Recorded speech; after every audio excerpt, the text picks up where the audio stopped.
రేపటి ఉభయ గోదావరి జిల్లాల ఎమ్మెల్సీ ఎన్నికలకు భారీగా ఏర్పాట్లు జరుగుతున్నాయి. డిస్ట్రిబ్యూషన్ కేంద్రాల నుంచి 456 పోలింగ్ కేంద్రాలకు మెటీరియల్ తరలిస్తున్నారు.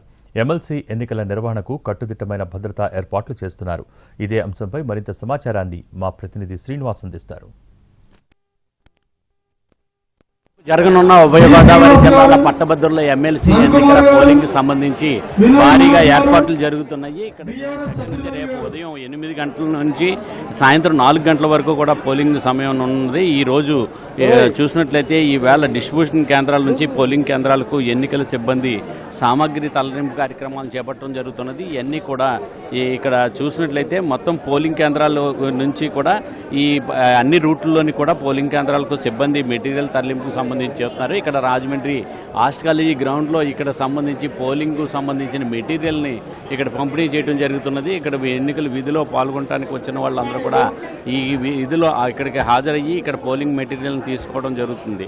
ఉభయ గోదావరి జిల్లాల్లోని 6 జిల్లాల పరిధిలో చూసినట్టు 34 అసెంబ్లీ నియోజకవర్గాల్లో మొత్తం 15,267 మంది ఓటర్లు ఇక్కడ కలిగి ఉన్నారు. అయితే దీనికి సంబంధించి ఉమ్మడి ఉభయ గోదావరి జిల్లాల్లోని 456 పోలింగ్ కేంద్రాలను ఏర్పాటు చేయడం జరుగుతున్నది.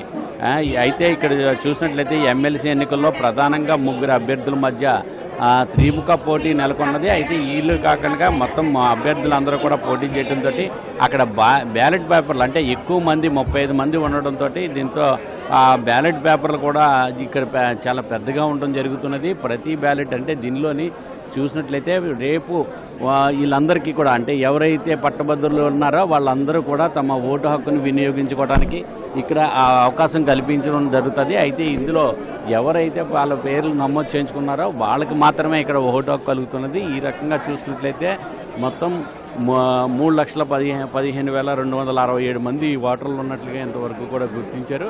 పట్టభద్రుల ఎమ్మెల్సీ ఎన్నికలకు సంబంధించి ఎవరైనా అంటే 1, 2, 3, 4 అలాగా ప్రాధాన్యత క్రమంలో ఓటు వేయకుండా మధ్యలో ఒక నెంబరుని మర్చిపోయినట్లయితే వాళ్ళ ఓటు చెల్లని ఓటుగా చేయడం జరుగుతుంది. అయితే గతసారి జరిగిన ఎన్నికల్లో పరిశీలించినట్లయితే 15,000కు పైగా ఇన్వాలిడ్ ఓట్లు నమోదు కావడం జరిగింది. అంటే ఈసారి అంత పెద్ద సంఖ్యలో ఇన్వాలిడ్ ఓట్లు కాకుండా ఉండే విధంగా అధికారులు మొదటి నుంచి కూడా దీనికి సంబంధించి ఎన్నికల ప్రచారాలు అయితే శిక్షణ కానీ ఎన్నికలకు సంబంధించిన ఈ ప్రచారాలు కూడా నిర్వహించడం జరిగింది. ఓటు హక్కుని ఎలాగే వినియోగించుకోవాలనే దాని మీద ఈ విస్తృతంగా ప్రచారం చేసి అభ్యర్థులకు ఎవరైతే ఓటర్లు ఉన్నారో వాళ్ళందరికీ కూడా అవగాహన కల్పించడం కూడా జరిగింది. అంటే ఎవరైతే ఓటర్లు ఉన్నారో వాళ్ళందరూ కూడా స్వచ్ఛందంగా వచ్చి తమ ఓటు హక్కును వినియోగించుకునే విధంగా ఇక్కడ అధికారులు అయితే చర్యలు చేపట్టడం జరుగుతున్నది. దీనికి సంబంధించి పోలింగ్ కేంద్రాలు ఇప్పటికే సిద్ధంగా అవడం జరుగుతున్నది. రేపు ఉదయం 8 గంటల నుంచి పోలింగ్ ప్రారంభం ఉన్నది. సాయంత్రం 4 గంటల వరకు కూడా పోలింగ్ నిర్వహించనున్నారు. కెమెరామెన్ వాసుతో శ్రీనివాస్, NTV, రాజమండ్రి.